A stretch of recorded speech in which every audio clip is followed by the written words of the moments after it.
যে কোনো নর্মাল লোকের কাছে লিন মাসল গেইন করার ইজিয়েস্ট উপায় কি?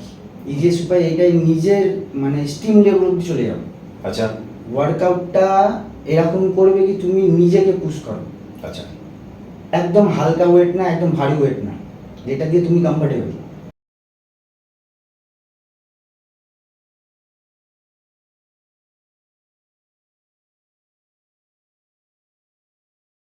Hi everyone, welcome to Riding Tiger with Arijit, and today I have got a very special guest and he is my gym trainer, Ajit Thakur.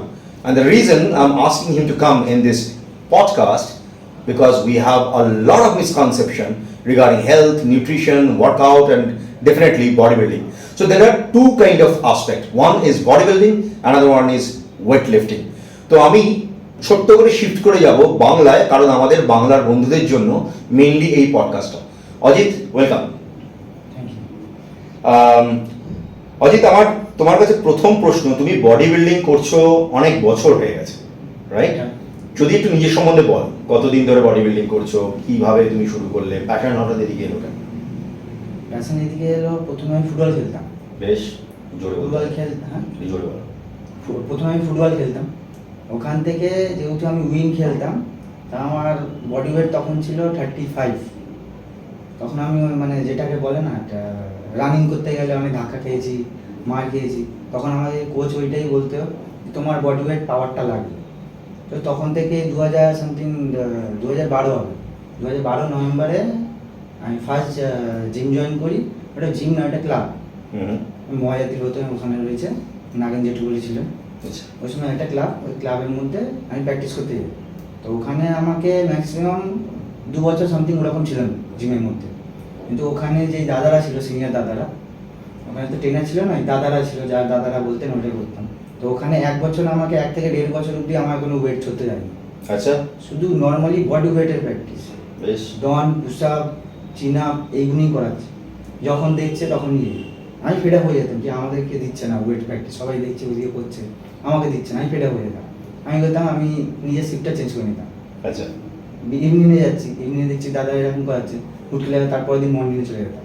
দেখছি মর্নিংয়েও দাদারা আবার সেম ওই একই ডন, পুশ আপ, চিন up এইগুলোই করাচ্ছে। ওই তখন আমি বুঝতে হবে না এরকম এরকম করাচ্ছে কেন। এখন বুঝতে পারি ওই জিনিসটা কোন কাজে লাগে। এখনকার ছেলে থেকে তুমি যদি নর্মালি যদি তুমি বলো কি 1 সপ্তাহ বা 1 মাস তোমার কোনো ওয়েট দেবো না, কিছু দেবো না, নর্মাল পুশ আপ, চিন আপ, ওরা পরের দিন তোমার কাছে আর আসবে না, আর তোমার জিমটাও ছেড়ে দিতে পারে এখনকার ছেলেদেরকে যদি তুমি এরকম করো। কারণটা কি? কারণ এটা বেসিক্যালি বেস তৈরি করে, যদি আমি রং হই। হ্যাঁ, আর মেন কারণটা হচ্ছে সোশ্যাল মিডিয়া। আচ্ছা, এইটা দেখেই কিন্তু অনেকেই মেডিসিন, আগে তো মেডিসিন এত ছিল না, এখন সবার মুখেই মেডিসিন, প্রি ওয়ার্কআউট। আমাকে একটা কথা বলো, তুমি যখন ওয়ার্কআউট করো, বা রাদার আমিও যখন ওয়ার্কআউট শুরু করেছি, হয়তো আমি মার্শাল আর্ট খেলেছি, তো আমাদের ন্যাচারালি বডি ওয়েট নিয়ে প্রথম ওয়ার্কআউট শুরু করতো এবং লিন মাসল গেইন করা শুরু করতো। যে কোনো নর্মাল লোকের কাছে লিন মাসল গেইন করার ইজিয়েস্ট উপায় কি? ইজিয়েস্ট উপায় এটাই, নিজের মানে স্টিম লেভেল অব্দি চলে যাবে। আচ্ছা, ওয়ার্কআউটটা এরকম করবে কি তুমি নিজেকে পুশ করো।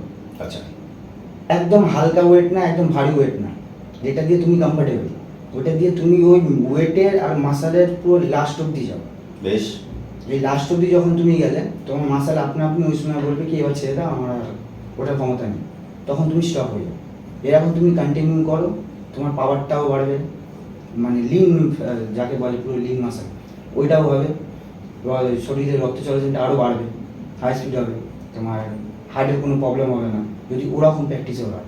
আমার একটা কথা বলো, আমি যতটা তোমাকে দেখেছি সামহাও তুমি কোনো রকম কোনো মেডিসিন ইউজ করো না। মেডিসিন বলতে আমি বলতে চাইছি সাপ্লিমেন্ট ইউজ করো না। শুধু তাই না, অনেক মিসকনসেপশন আছে মার্কেটে যে আমি প্রি ওয়ার্কআউট খেলে আমার পাওয়ার বেড়ে যাবে, আমি এতটা করতে পারবো, এবং আমার ওয়ার্কআউটের পরেই আমাকে কিছু একটা হয়েগুলো খেতে হবে। তো হয়ে তো বেসিক্যালি দুধের থেকে তৈরি হয়, এবার ভারতবর্ষে হয়তো ওগুলো হয়ে নয়, আমি আর ডিটেলসে যাচ্ছি না। আমাকে একটা কথা বলো, প্রি ওয়ার্কআউট একটা লোক কিভাবে নিতে পারে যদি আমি ন্যাচারাল ভাবি? প্রি ওয়ার্কআউট আগে বলি, প্রি ওয়ার্কআউটটা কেন?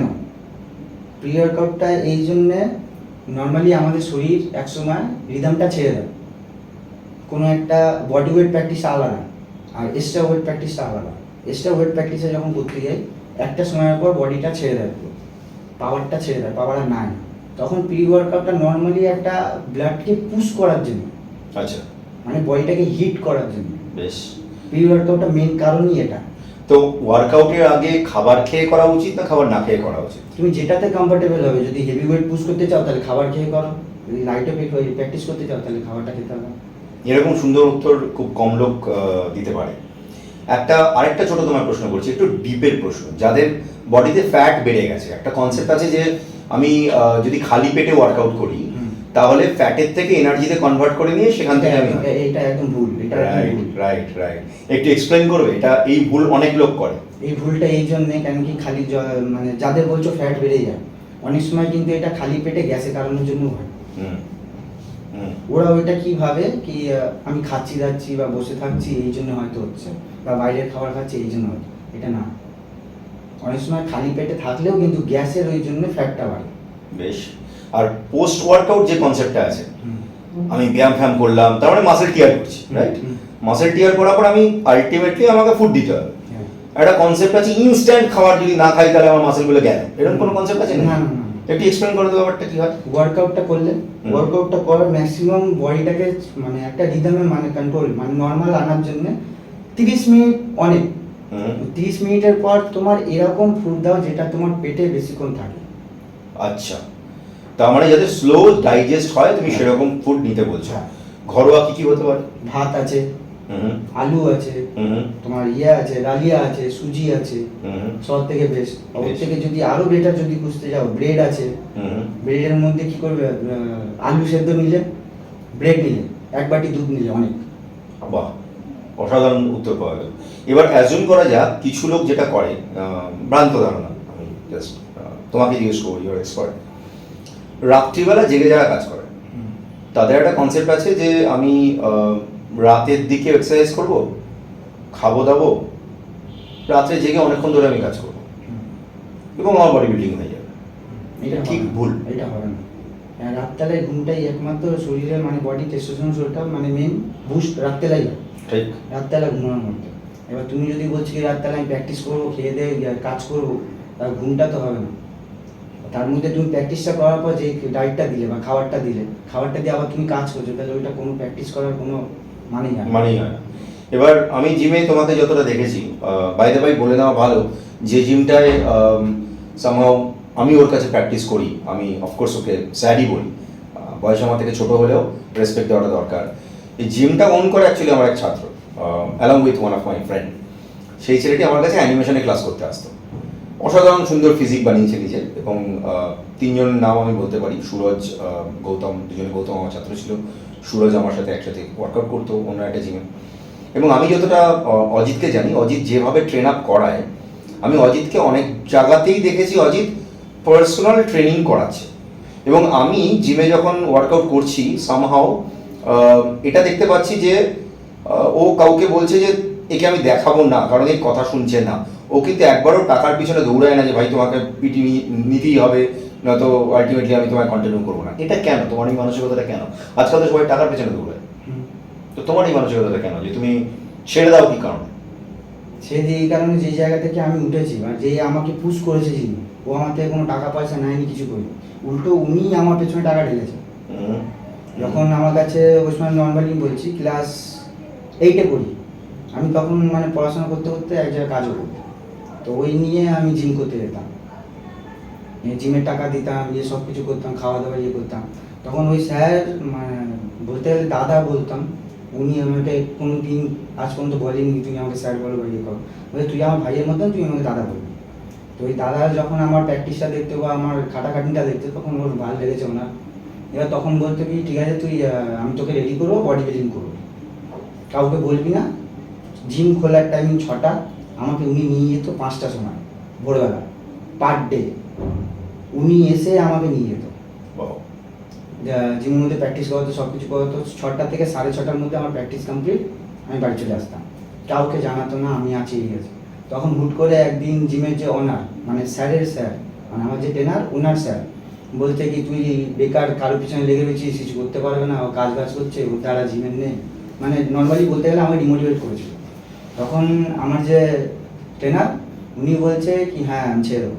ওরকম করতে করতে তাহলে কি হলো, আমার 6টার সময় যেখানে ওপেনিং মানে জিমটা খোলার, আমাকে 6টার সময় আবার প্র্যাকটিস করি মানে বাড়ি পাঠিয়ে দিচ্ছে, 4:30টার সময় ঢোকা হচ্ছে জিমে। আচ্ছা, মানে কাউকে দেখাচ্ছে না যে আমি জিমে আসি। হুট করে একদিন যেদিন আমি কম্পিটিশন খেলতে যাই, ফার্স্ট কম্পিটিশন আমি খেলতে যাই 2019-এ, তোমার স্টেট লেভেলে খেলতে গেছিলাম দক্ষিণেশ্বরের দিকে কোনো একটা মাঠে, 5th র্যাঙ্ক এসেছিলাম। সেখানে মানে প্রচুর ডিমোটিভেট হয়ে গেছিলাম, কিছু সত্যি মানে হবে না, এই হবে না, ওই হবে না, কিছু করতে পারবো না। ঠিক তার 1 সপ্তাহ পরে আরেকটা গেম ছিল যেখানে স্টেট লেভেলেই ছিল, ওটা হয়েছিল কেষ্টপুরে। আচ্ছা, ওখানে আমি সেকেন্ড প্লেসমেন্ট আনি, থার্ড প্লেসমেন্ট আনি। ওখানে যখন আমি থার্ড প্লেসমেন্ট আনি তখন আমি, আমার থেকে বেশি আনন্দ উনি পেয়েছিলেন। সবাইকে বলে বেড়াচ্ছে কি ওই থার্ড প্লেস পেয়েছে, ভাই থার্ড প্লেস পেয়েছে। মানে আমার যে চোখের জল, ওনার জল মানে আরও বেশি। ওই ফার্স্ট টাইম কারো মানে আমার নিজের জন্য কারো জল দেখলাম, তো তখনই বুঝলাম কি এইটা টাকার জন্য না, একটা ভালোবাসা একটা আলাদা। ওই জন্যই আমি ওই সময় থেকে একটা এই ভাবনা চিন্তা করেছিলাম কি যদি আমি কোনোদিন জিমও যদি খুলি, তার যে পারছে না, মানে অনেকে হয় না যারা স্বভাব অভাব ওরকম, তা যারা পারছে না ওদের জন্য আমি জিমটা ফ্রি রাখবো। ওদেরকে আমি নিজের পকেট থেকে দেবো বা জিমের থেকে ইনকাম হবে ওদের পিছনে আমি খরচা করবো। তো ওই মেন্টালিটি নিয়েই এখনো লেগে রয়েছে। বাহ, দুর্দান্ত মানসিকতা। এটা খুব কম লোকের মধ্যে এরকম সিংহভৃত হয়ে পাওয়া যায়। যেহেতু আমি যেরকম পুশ পেয়েছি, আমি ওই জন্য ওরকম লোকে পুশ করি। আমি জীবনে প্রচুর মেন্টারিং করেছি, প্রায় 7,000 স্টার্টআপকে হয়তো আমি বলবো না আমি দাঁড় করিয়েছি, বাট অ্যাটলিস্ট উপকৃত হয়েছে ডিরেক্টলি। কোনোদিন টাকা পয়সা নিইনি, বাট আমার মতন আরেকজন এরকম লোক মানসিকতার আছে, সত্যি আমি জেনে প্রচণ্ড আনন্দ লাগছে। আমি আরেকটা তুমি উত্তর দাও, পার্সোনাল ট্রেনিং যখন তুমি কাউকে দিচ্ছ আর যখন নর্মালি তুমি জিমে কাউকে দেখাচ্ছ, ডিফারেন্সটা কী হয়? ডিফারেন্সটা কিছুই না। পার্সোনালি যাকে দেখাচ্ছি মানে পার্সোনালি ট্রেনার যা নিচ্ছে, ওদের আর নর্মালের মধ্যে কোনো ডিফারেন্স নেই। শুধু একটু এটাই, ওদেরকে খাবারটা ওরা নিজের মতন নিচ্ছে, আমাকে জিজ্ঞাসা করছে না। আর যারা আমার থেকে পিটি নিচ্ছে ওরা আমাকে মানে আমার পিছনে লেগে রয়েছে কি আমার কি খাবো না খাবো এই। তার মানে তুমি বলতে চাইছো, তোমার কথাটা কাটছি, তুমি বলতে চাইছো 10 to 30% হচ্ছে ওয়ার্কআউট, 70% বা 90% হচ্ছে তোমার ফুড, রাইট? এবং তুমি ন্যাচারালি বিল্ড আপ করেছো, সেটা আমি খুব ভালো করে জানি, মানে আমাকে নিয়ে কোশ্চেন আনসার হবে না।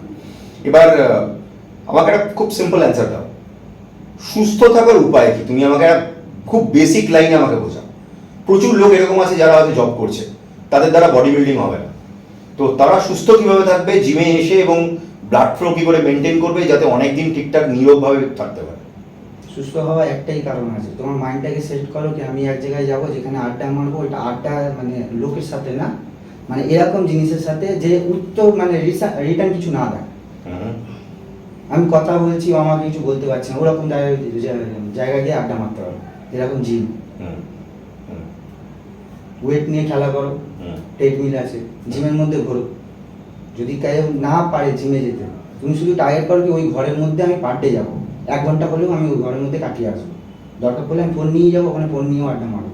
কিন্তু আগে যদি ওইটা যদি নেশা লেগে যায়, তাই জিমটা ওর নর্মালি কন্টিনিউ হয়ে যাবে, ওই জায়গা থেকেই ওর লাইফ চেঞ্জ হয়ে যাবে। অসাধারণ। লাস্ট প্রশ্ন, তোমার লাইফের ফোকাস কি, কি করতে চাও? লাইফের ফোকাসকে বডি বিল্ডিং করতে চাই, আর একটা নিজের একটা জিম খুলতে চাই, যেটা স্বপ্ন ওইটাই। এবার ধরে নাও সেই জিমটা খোলা হয়ে গেল, নেক্সট ইজ হোয়াট? জিমটা খোলা হয়ে গেলে যে টার্গেটটা নিয়েছি ওই টার্গেটটা পূরণ করবো, অনেক লোককে আরো তৈরি করবে, অনেক ছেলে রেডি করবো, যেটা আমি যে জায়গায় যেতে পারিনি ওই জায়গায় আমি ছেলেদেরকে নিয়ে যাবো। চেষ্টা করবেন এই ধরনের মানুষের সাথে কানেক্ট করার। আপনারা যারা আগরপাড়া, সোদপুর, বেলঘরিয়া এই এলাকার মধ্যে রয়েছেন এবং যারা এই পডকাস্টটা পরবর্তীকালে শুনবেন, আমি যতটা জানি আমার audience base worldwide, but then যেহেতু বাংলায় করছি, পশ্চিমবঙ্গের বিভিন্ন মানুষের কাছে রিকোয়েস্ট থাকবে এই ধরনের ট্রেনারের সান্নিধ্যে আসার এবং ডেফিনেটলি টিপস নেওয়ার, যেটা করার চেষ্টা করব। আজকে আমার পডকাস্টে লাইভ আমি শেয়ার করছি। অ্যাজ এ টেকনোলজি কোম্পানি ওনার চেষ্টা করবো একটা অ্যাপ বানাবার, যে অ্যাপের থ্রু দিয়ে এই ধরনের মানুষের সাথে আপনারা কমিউনিকেট করতে পারবেন এবং বাড়িতে বসে আপনারা নিজেদের ওয়ার্কআউট এবং of course nutrition and health directly from this kind of experts আপনারা পেতে পারেন। নমস্কার, ধন্যবাদ শোনার জন্য। And don't forget to like, love, share and please connect with this gentleman directly. আমি কমেন্টের তলায় বক্সে ওনার কমিউনিকেশনটা দিয়ে দেবো, ইচ্ছে হলে ওনার সোশ্যাল মিডিয়া ওনায় কানেক্ট করতে পারেন। As per the law, phone number generally social মিডিয়ায় শেয়ার করা উচিত নয়। যদি আপনাদের কারোর মনে হয় ওনাকে ডাইরেক্ট কন্ট্যাক্ট করবেন ওনার সোশ্যাল মিডিয়াতে, অ্যান্ড আপনারা নিজের এক্সচেঞ্জ করে নিয়ে কথা বলতে পারেন। অজিত, আমি খুব খুশি যে তোমাকে আমি আজকে পেয়েছি। Easy now. Stay calm. All right. Let's walk.